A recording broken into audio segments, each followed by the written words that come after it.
The Werecreatures are very common nowadays, with multiple options to hunt. Here is an underrated one, the last Sanctum. This spawn is located in Cormaya and it requires to do one mission for access.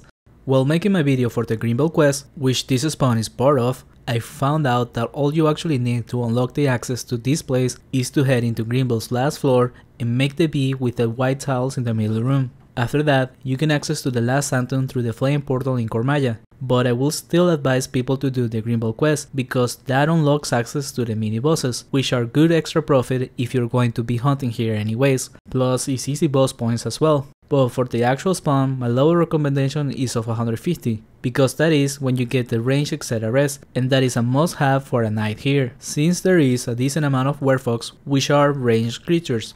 This spawn was one of my favorites to hunt, because even though the Werecreatures are very contested, most people go for the Edron Cave, and this one was available all the time, so even in contested servers it's a great place to try.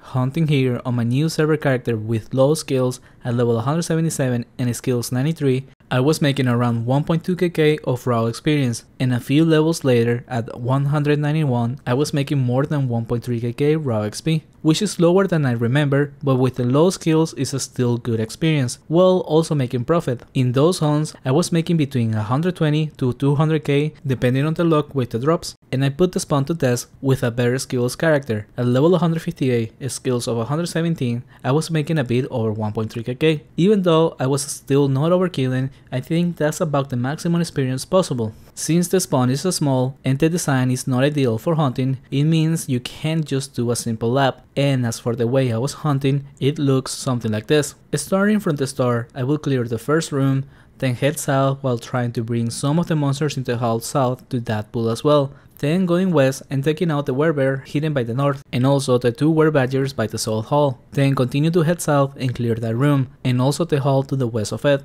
After that, going back to the middle to clear the south area. This is what lowers the experience, since it is necessary to run back through the rooms that you already have cleared, and have a downtime in between. Clearing this room can be hard sometimes, since it has the most creatures. Then go south while bringing the two werebadgers on the hall, and after this, once again head back to the middle, which by now should have some monsters in the hall that you should bring along. Then go southeast by luring what's on the way, and this pool usually ends having 7 monsters, so be careful. Lastly, go north towards the entrance and lure the monsters on the way. And with that, the lap is completed. Like I said before, I liked this spawn a lot back then, and also find it much better than Greenbelt. Since it has less werewolves, the problem of dealing with the reduced skills is easier to manage, but the biggest benefit of this place is that it's almost never taken, even though Greenbelt is definitely a bit forgotten as well. When it comes to new servers, it becomes a common place for low level team hunts, and then it's harder to get. With that said, that's all I got for this one. If you like the content, consider subscribing and also checking my playlist of solo nights for more places to try out. Thank you for watching, and a special thanks to Tuna Hero, Doors the Slasher, and Drunken Watson.